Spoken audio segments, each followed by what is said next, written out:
Guys, हमारे YouTube channel पर आपका स्वागत है। अगर आपको वीडियोस पसंद आ रही हैं तो प्लीज़ लाइक, कमेंट और शेयर करें। अगर आपने चैनल को अभी तक सब्सक्राइब नहीं किया है तो प्लीज़ चैनल को सब्सक्राइब करें। जैसा कि अभी तक सनी ने मुक्ता को बताया, मुझे सगाई भी तुमसे ही करनी है और शादी भी तुमसे ही करनी है, लेकिन मैं कुछ वक्त चाहता हूँ। उस वक्त मैं तुम्हारे साथ मीठी यादें इकट्ठे करना चाहता हूँ। छुप छुप कर मिलना, देर रात तक बातें करना, एक दूसरे की पसंद नापसंद को जानना और उसके हिसाब से काम करना, खुद को एक दूसरे के हिसाब से ढालना, कुछ आदतें अपने पार्टनर से सीख लेना और कुछ उसके लिए छोड़ देना। मैं इन सभी पलों को जीना चाहता हूँ। तुम ही बताओ, ये कैसी लव स्टोरी है जिसमें मिलना जुलना, रूठना मनाना, पप्पियां जप्पियां कुछ नहीं हुआ।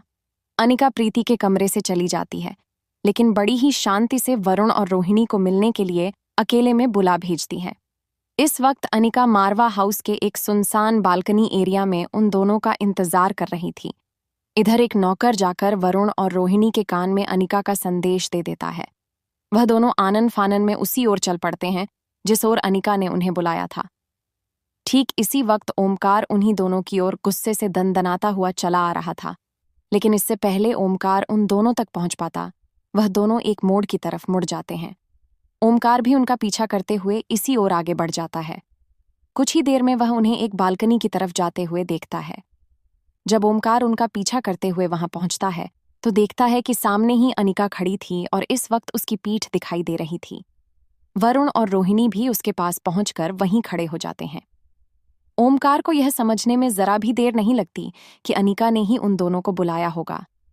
अब ओमकार को बड़ी तसल्ली महसूस होती है, क्योंकि वह अच्छी तरह जानता था कि उन दोनों में से किसी की भी हिम्मत नहीं जो अनिका की बात को टाल सके। वह वहीं एक ओर खड़ा होकर चुपचाप सारी बातें सुनने के इरादे से छिप जाता है। अब वरुण और रोहिणी देखते हैं कि अनिका अपने दोनों हाथों को फोल्ड करके विवेकानंद पोज में खड़ी थी। वह बालकनी की ओर चेहरा करके बाहर की ओर देख रही थी। इस वक्त उसकी पीठ वरुण और रोहिणी की तरफ थी। वरुण और रोहिणी एक दूसरे की तरफ देखते हैं और एक दूसरे का हाथों से इशारा करते हैं। तभी रोहिणी वरुण की तरफ अपने हाथ की हथेली दिखाती है, जिसका मतलब था, रुको, मैं बात करती हूँ। रोहिणी अनिका से कहती है, कहो बेटा, हमें इस तरह अकेले में बुलाने की क्या खास वजह है? क्या हमसे कोई भूल हुई? अनिका उन दोनों की तरफ मुड़ती है और अपने हाथ नीचे करते हुए कहती है, प्रीति, यह सगाई क्यों नहीं करना चाहती? आप दोनों तो अच्छी तरह जानते ही होंगे। अनिका की बात सुनते ही वरुण सकपकाते हुए कहता है, नहीं बेटा, हम कैसे जानते होंगे? हम पूरे मन से चाहते हैं कि वह और ओमकार दोनों यह सगाई करें। देखो, हम उनके लिए कितने सारे गिफ्ट भी लेकर आए हैं, यहां तक कि सगाई के लिए हीरा जड़ित अंगूठी भी बनवाई है। ऐसा कहकर वह एक डिब्बी अनिका की तरफ बढ़ा देता है। अनिका बिना उसकी ओर देखे आगे कहती है, प्रीति यह बात जान चुकी है कि तुम दोनों उसे बहू के रूप में स्वीकार नहीं करना चाहते। अगर प्रीति इस सगाई के लिए नहीं मानी तो तुम्हारा सामना इस बार करण गुलेरिया से नहीं बल्कि मेरे साथ होगा। अनिका की यह बात सुनते ही वरुण और रोहिणी दोनों एक दूसरे की तरफ देखने लगते हैं। दोनों ही अच्छी तरह से जानते थे कि करण ने उन्हें जीने भर के लिए छोड़ दिया है, लेकिन अनिका उन्हें मरने के लायक भी नहीं छोड़ेगी। अनिका बड़ी ही शांति से अपने काम को अंजाम देती थी, लेकिन उसका परिणाम बेहद घातक होता था। ऐसे कई नमूने वरुण और रोहिणी अपनी जिंदगी में देख चुके थे। अब रोहिणी कहती है, नहीं बेटा, ऐसी कोई बात नहीं है। अगर प्रीति को ऐसी कोई गलत फहमी है तो हम खुद उसे मनाएंगे। हम खुद उसे समझाएंगे कि हमें इस सगाई और शादी से कोई दिक्कत नहीं। अनिका 2 कदम आगे बढ़ती है और दोनों की आंखों में आंखें डालकर देखते हुए कहती है, यदि ऐसा हो तो वही आप दोनों के लिए अच्छा है। आप लोगों के पास ज्यादा वक्त नहीं है। प्रीति इस वक्त अपने कमरे में ही है। ऐसा कहकर अनिका वहां से चली जाती है। अब अनिका के वहां से चले जाने के बाद वरुण रोहिणी से कहता है, भाग्यवान, यह मुसीबतें तो खत्म होने का नाम ही नहीं ले रही। अब रोहिणी कहती है, कहाँ तो हम अपनी इनकम को 5% बढ़ाने के बारे में सोच रहे हैं, कहाँ यह प्रीति हमारी जिंदगी पर ग्रहण लगाने के इरादे से ही बैठी है। वरुण कहता है, जब से ये लड़की हम लोगों की जिंदगी में आई है सब कुछ उल्टा पुल्टा होता जा रहा है। रोहिणी कहती है, आप सही कहते हैं, अभी अपनी इनकम इंक्रीज करने के लिए हमें उसे मनाना होगा, इसी में हम दोनों की भलाई है। वरुण कहता है, हाँ हाँ जानता हूं, चलो इससे पहले कि ज्यादा देर हो जाए, हमें उसे इस सगाई के लिए राजी करना होगा। इतना कहकर वह दोनों प्रीति के कमरे की ओर चल पड़ते हैं। ओमकार के मन में आता है कि वह अपने माता पिता का रास्ता रोक ले और उन्हें अच्छी अच्छी खरी खोटी सुनाए, लेकिन कुछ सोचकर उसके पैर अपने आप ही रुक जाते हैं और वह उनके पीछे पीछे जाने का निश्चय करता है। वह जानना चाहता था कि उसके माता पिता अब वहां जाकर क्या नया कारनामा रचने वाले हैं। वह सच में प्रीति को मनाने की कोशिश करेंगे या उसके जीवन को तबाह करने के लिए और नए गड्ढे खोदने वाले हैं।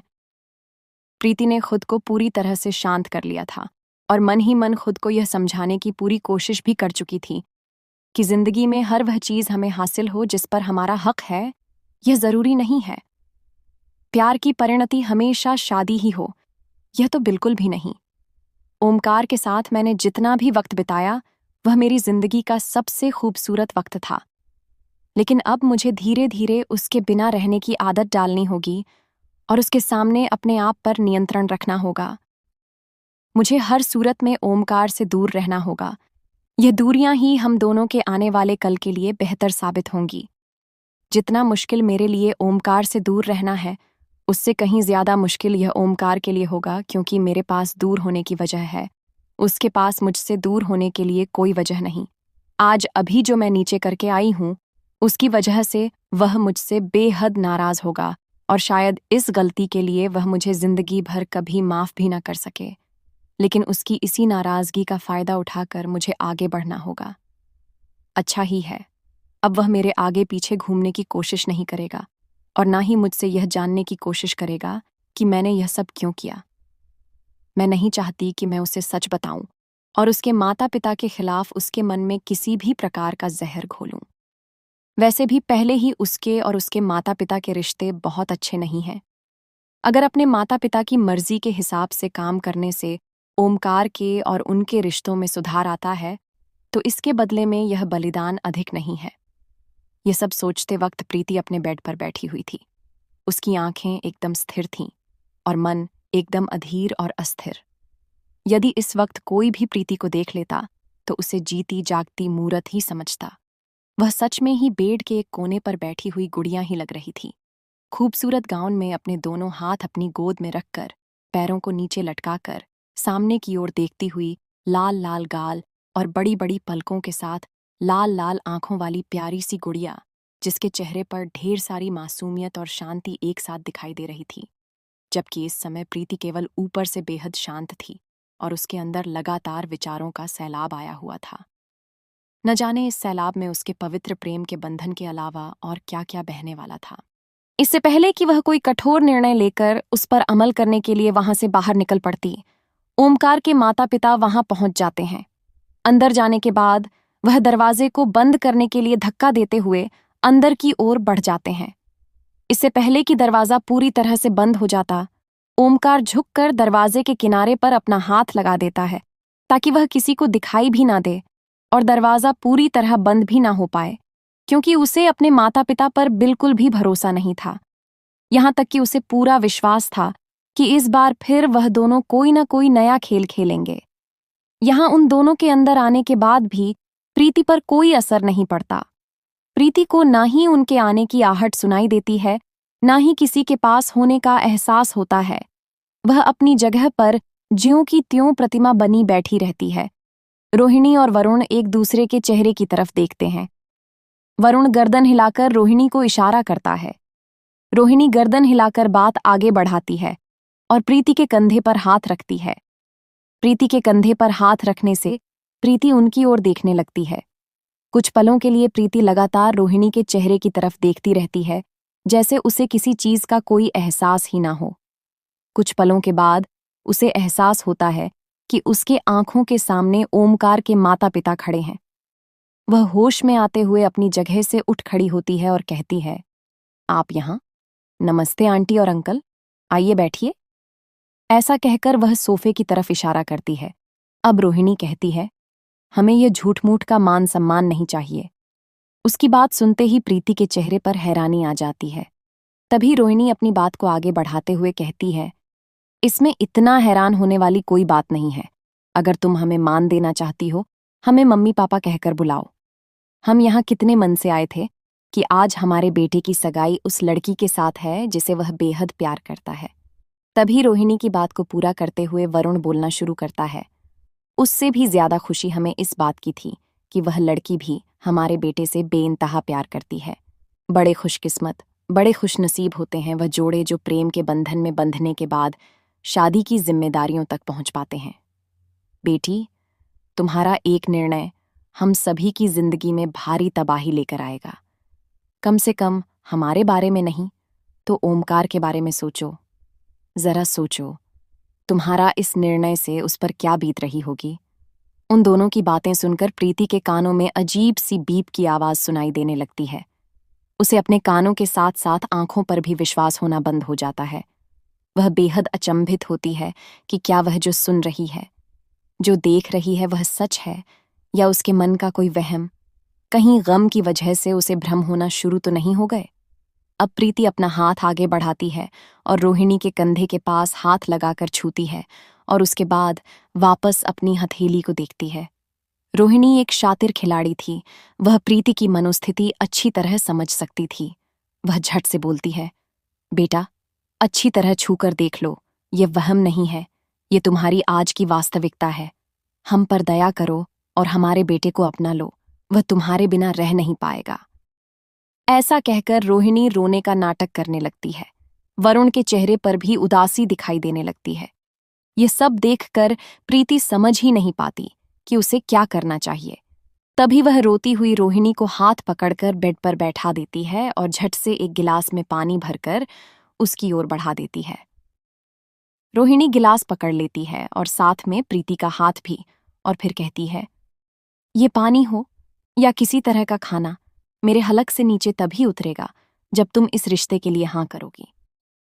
अब प्रीति अपनी आश्चर्यचकित आंखों से पूछती है, पर आप तो इस रिश्ते के लिए तैयार नहीं थे? फिर अचानक से। इतना कहकर वह चुप हो जाती है। तभी वरुण अपनी जगह से 2 कदम आगे बढ़ते हुए प्रीति के पास आ जाता है और उसके सिर पर हल्के से हाथ रखते हुए कहता है, बेटी, गलती किससे नहीं होती, आखिर हम भी इंसान हैं। हमें यह बात समझने में काफी देर लग गई कि बच्चों की खुशी में ही उनके माता पिता की खुशी होती है।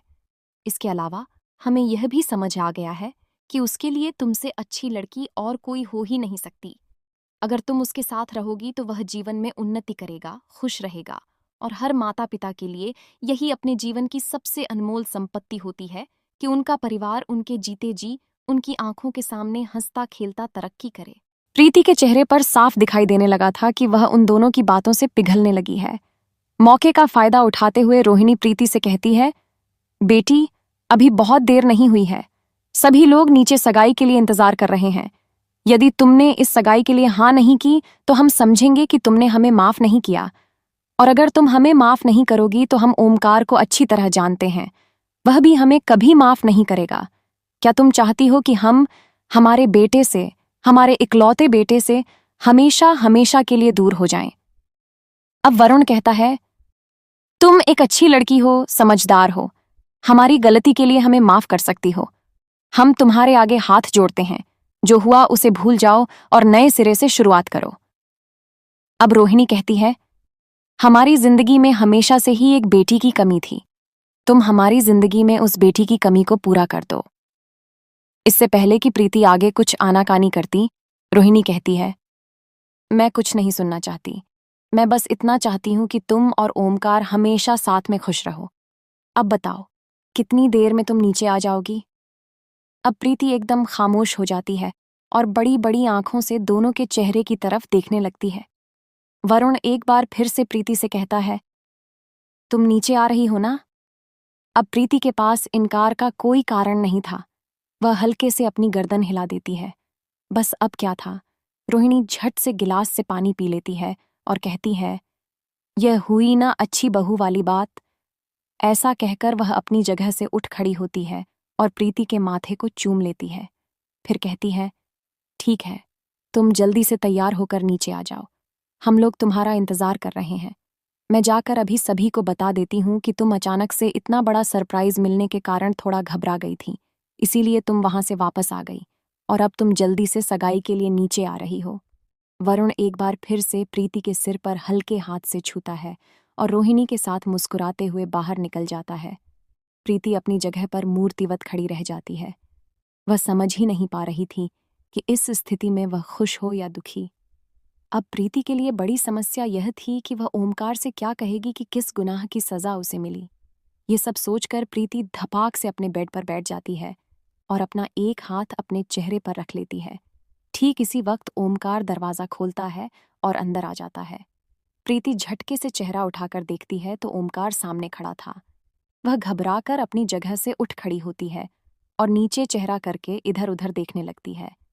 अब स्थिति ऐसी थी कि वह यह नहीं समझ पा रही थी कि ओमकार का सामना कैसे करें। वह ओमकार से क्या कहे, किस गलती की सजा वह उसे देने जा रही थी।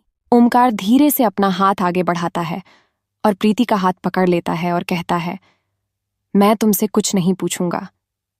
तुम्हें मुझे कोई सफाई देने की जरूरत नहीं।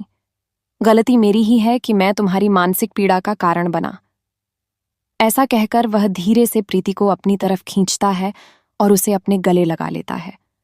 प्रीति का सिर ओमकार के सीने पर था। ओमकार ने गर्दन ऊपर की ओर उठाई हुई थी, आंखें बंद थीं और दोनों हाथों के बीच प्रीति कैद थी।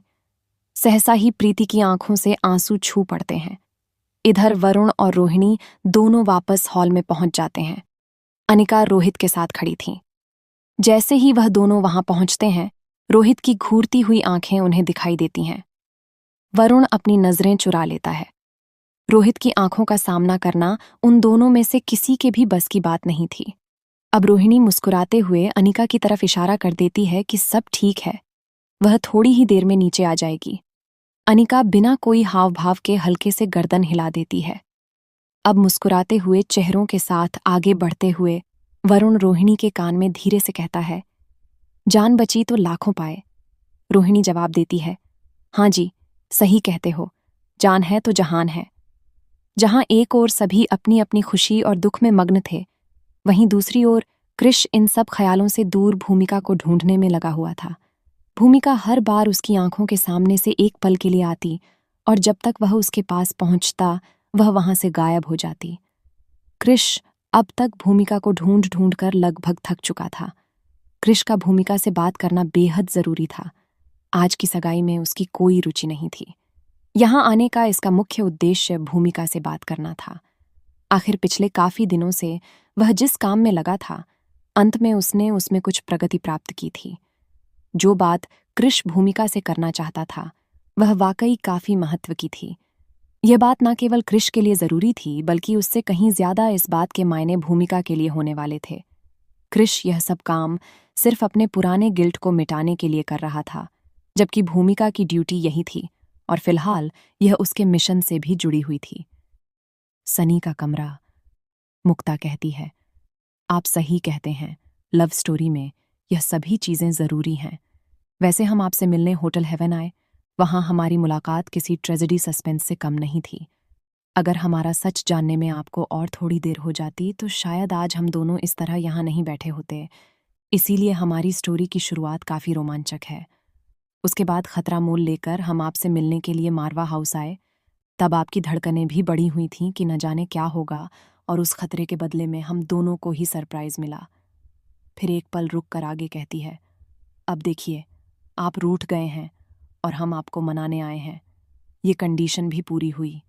आपके अनुसार हमारी लव स्टोरी में जो कुछ भी होना चाहिए उसमें से काफ़ी कुछ अब तक हो चुका है। ऐसा कहकर मुक्ता अपनी जगह से खड़ी हो जाती है। अभी भी सनी का हाथ मुक्ता के हाथ में ही था। मुक्ता हल्के से सनी का हाथ अपनी तरफ खींचती है, जिसका मतलब था कि वह चाहती है कि सनी अपनी जगह से उठकर खड़ा हो। सनी खड़ा हो जाता है। अब मुक्ता सनी की आंखों में देखकर कहती है, रही बात पप्पी की तो हम इसकी कसर अभी पूरी कर देते हैं। ये सुनते ही सनी के कान गर्म हो जाते हैं और फिर लाल दिखाई देने लगते हैं। अंदर से तेज खुशी महसूस होती है और फिर वह हल्की मुस्कान के रूप में होठों पर दिखाई देने लगती है। आंखें भी चमक उठती हैं। मुक्ता ने यह बात जितनी आसानी से कह दी थी, इसे पूरा करना उतना ही मुश्किल था। इस वक्त मुक्ता का चेहरा भी लालिमा से भर जाता है। वह धीरे से सनी का हाथ छोड़कर थोड़ा सा अपने कदम को आगे बढ़ाकर उसकी ओर करीब आ जाती है। मुक्ता की निगाहें इस वक्त झुकी हुई थीं। चेहरे पर शर्म साफ दिखाई दे रही थीं। सनी समझ ही नहीं पा रहा था कि वह क्या करे, मुक्ता को रोके या इस पल को जिए। मुक्ता धीरे से अपने हाथों को हल्का सा उठाती है और धीरे धीरे सहमते हुए सनी की ओर आगे बढ़ती है। ये गति उतनी ही कम थी जैसे कि स्लो मोशन में चलती हुई मूवी।